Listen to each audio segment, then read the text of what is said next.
Bismillahirrahmanirrahim. Today our topic is about plethysmography, or we can say estimation of oxyhemoglobin saturation, SpO2. SpO2 basically stands for peripheral oxyhemoglobin saturation. This is a picture of pulse oximeter, which is put on the index finger, and it shows us the SpO2, which is peripheral oxyhemoglobin saturation. In this picture shown 93%. Normal SpO2 level should be above 90%. It should be between 90 to 100%. And it also shows us the heart rate, which is in this picture showing 55 beats per minute. SaO2 and SpO2. SaO2 stands for arterial oxyhemoglobin saturation, while SpO2 is peripheral oxyhemoglobin saturation. SaO2 is measured by blood gas analysis, in which you do in which you obtain an arterial blood, and then it's measured through that. While SpO2 is measured by pulse oximetry, which is a non-invasive method. SaO2 measures saturation of both functional and non-functional hemoglobin, while SpO2 measures saturation of functional hemoglobin. What is the basic principle of a pulse oximeter? It uses different red and infrared absorption profiles of oxyhemoglobin and deoxyhemoglobin to estimate arterial oxyhemoglobin saturation. It measures only pulsatile absorption. A poor trace correlates with poor perfusion. For example, whenever there is a poor perfusion to the peripheral tissues, for example, if a patient is in shock, so there is a decreased perfusion to the peripheral tissues. That's why the pulse oximeter will be unable to detect the SpO2 level. So you can see that in the first picture there is a low concentration of oxyhemoglobin in the blood. Infrared radiations are sent through the pulse oximeter, which passes through the blood, and in the first picture there is low absorption because there is low oxyhemoglobin saturation, and the remaining of the rays, the remaining of the radiations are absorbed by the photodetector, which is put on the lower side.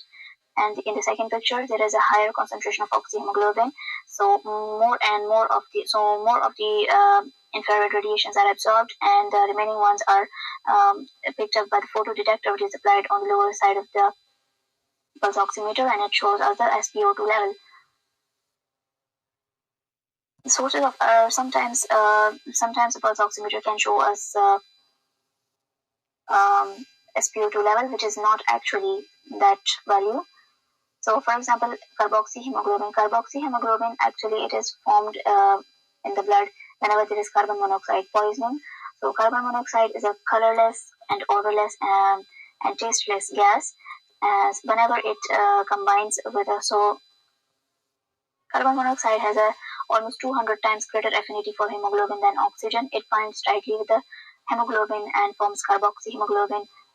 So the oxygen cannot bind to the hemoglobin, and the oxygen delivery of the hemoglobin is impaired. So what happens is that absorption profile for both of them, the carboxyhemoglobin and oxyhemoglobin, is same. That's why a pulse oximetry will show a normal value of SpO2, while actually it will be decreased. So there is a falsely elevated SpO2 shown by the pulse oximeter whenever there is a carboxyhemoglobin in the blood. Another condition is methemoglobinemia. Methemoglobinemia is a condition in which there is formation of Fe+3. Normally, the iron in the hemoglobin is present in the ferrous form, which is converted into Fe+3, the ferric form or reduced form in methemoglobinemia.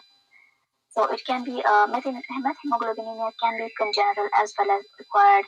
So it is sometimes referred to as refractory hypoxemia because despite 100% FiO2 and high partial pressure of oxygen, SpO2 will be between 82 to 86%, and it will be not raised.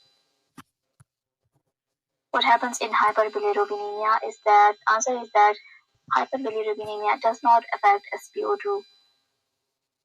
Ambient light, poor application of probe, or severe tricuspid regurgitation. In severe tricuspid regurgitation, there is a pulsatile venous flow, which will show that there is a falsely depressed SpO2,